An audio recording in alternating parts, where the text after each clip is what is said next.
Thank you for coming today. It's not often that I get to compliment the president. I can probably count the number of times maybe on one hand. But when I first heard that the president was going to come to Congress, boy, was I pleasantly surprised. I was proud that he was my president. I didn't vote for him, and I still am opposed to him quite a few times. But I was proud that he did this. And I was just about to stand on my feet and clap and give him a standing ovation. And then I heard, well, but if I lose the vote, I'll probably go ahead and do the bombing anyway. And so it does concern me. I want to be proud of the president, but every time I'm just about there, then I get worried that really he doesn't mean it, that he's going to sort of obey the Constitution if he wins. So I heard Secretary Kerry say, if we win, sure. But if we lose, what? I mean, make me proud today, Secretary Kerry. Stand up for us and say, you're going to obey the Constitution, and if we vote you down, which is unlikely, by the way, but if we do, you would go with what the people say through their Congress, and you wouldn't go forward with a war that your Congress votes against. Can you give me a better answer, Secretary Kerry?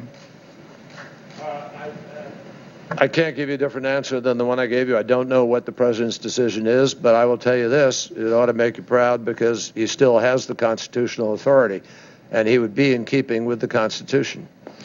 Well, I disagree with you there. I don't believe he has the constitutional authority. I think Congress has this. Madison was very explicit. When he wrote the Federalist Papers, he wrote that history supposes, or the Constitution supposes what history demonstrates, that the executive is the branch most likely to go to war, and therefore the Constitution vested that power in the Congress. It's explicit and runs throughout all of Madison's writings. This power is a congressional power, and it is not an executive power. They didn't say big war, small war. They didn't say boots on the ground, not boots on the ground. They said declare war. Ask the people on the ships launching the missiles whether they're involved with war or not. If we do not say that the Constitution applies, if we do not say explicitly that we will abide by this vote, you're making a joke of us. You're making us into theater. And so we play constitutional theater for the president. If this is real, you will abide by the verdict of Congress. You're probably going to win. Just go ahead and say it's real, and let's have a real debate in this country and not a meaningless debate that in the end you lose and you say, oh, well, we had the authority anyway. We're going to go ahead and go to war anyway. A couple of items. Senator, I assure you there's nothing meaningless, and there is everything real. Only if you adhere to what we vote on. Only if our vote makes a difference. Only if our vote is binding is it meaningful. And I will leave to the man who was elected to be President of the United States the responsibility for telling you what his decision is if and when that moment came. But the president intends to win this vote, and he's not going to make prior announcements. We've had a lot of discussion about, whether or not we're going to make the world safer with this. Somehow we're going to have less chemical weapons. But I think that's an open question. And I think it's conjecture at best. You can say, oh, well, we think Assad will be less likely to launch weapons. But I think that's an open question. And I think it's conjecture at best. You can say, oh, well, we think Assad will be less likely to launch chemical weapons after this.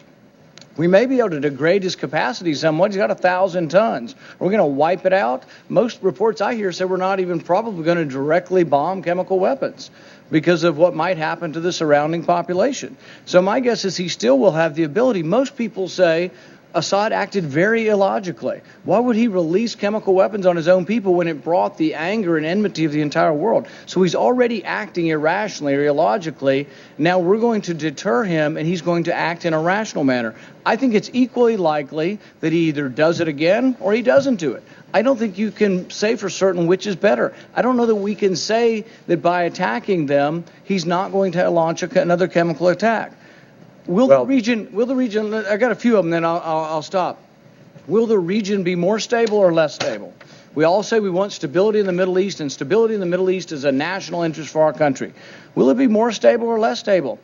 I frankly think there are equal arguments on both sides of that.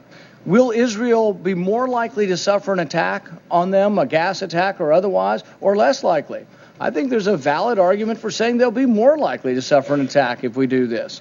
Will Russia be more likely or less likely to supply more arms and get more heavily involved in this? I think there's a valid argument that they may become more likely to be involved.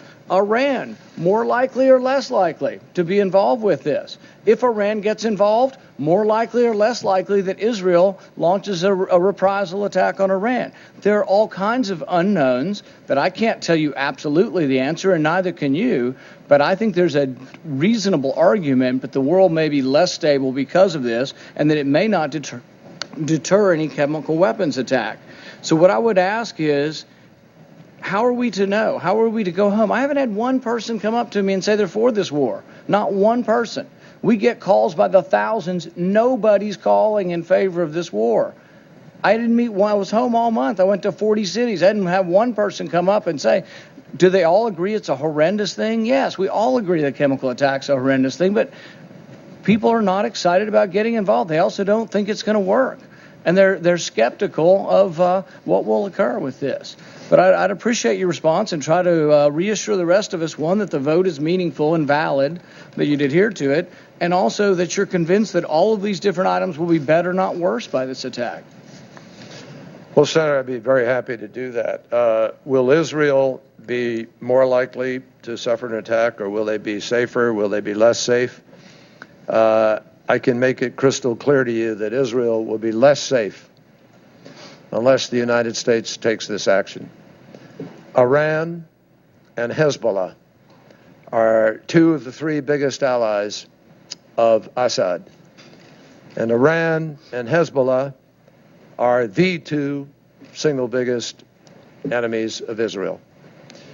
So if Iran and Hezbollah are advantaged by the United States not curbing Assad's use of chemical weapons, there is a much greater likelihood that at some point down the road, Hezbollah, who has been one of the principal reasons for a change in the situation on the ground, will have access to these weapons of mass destruction. And Israel will for certain be less secure. But I would also argue that it would be more likely that Hezbollah will attack because of this attack in response. And Israel feels quite confident of its ability to deal with Hezbollah if they were to do so. You will notice that Israel has on several occasions in the last year seen fit to deal with threats to its security because of what's in Syria, and not once has Assad responded to that to date. I think there are a bunch of things we should talk about in a classified session, but let me just make it very clear to you that, you ask these questions, will this or that be more likely to happen or not likely to happen? If the United States of America doesn't do this, Senator, is it more or less likely that Assad does it again? You want to answer that question? I don't think it's known. I don't think is it's it more or less likely that he does it again? You have the attack. I think it's unknown whether it's more or less likely whether you have the attack. Senator, it's not unknown. If the United States of America doesn't hold them accountable on this with our allies and friends, it's a guarantee Assad will do it again. A guarantee. And I urge you to go to the classified briefing and learn that. Secondly, let me just point out to you that with respect to this question of Americans wanting to go to war, you got three people here have been to war. You got to this question of Americans wanting to go to war. You got three people here have been to war. You got John McCain who's been to war. There's not one of us who doesn't understand what going to war means, and we don't want to go to war. We don't believe we are going to war in the classic sense of taking American troops and America to war. The president is asking for the authority to do a limited action that will degrade the capacity of a tyrant who has been using chemical weapons to kill his own people. But I think by doing so, you announce... It's limited. It's limited. By doing so, you announce in advance that your goal is not winning. But that's not... And I think the last 50 years of secretaries of defense would say, Senator, if your goal is not to win, you shouldn't be involved. Do you want to go to war in Syria? Of course not. Everybody, 100% of Americans will say no. We say no. We don't want to go to war in Syria either. It's not what we're here to ask. The president is not asking you to go to war. He's not asking you to declare war.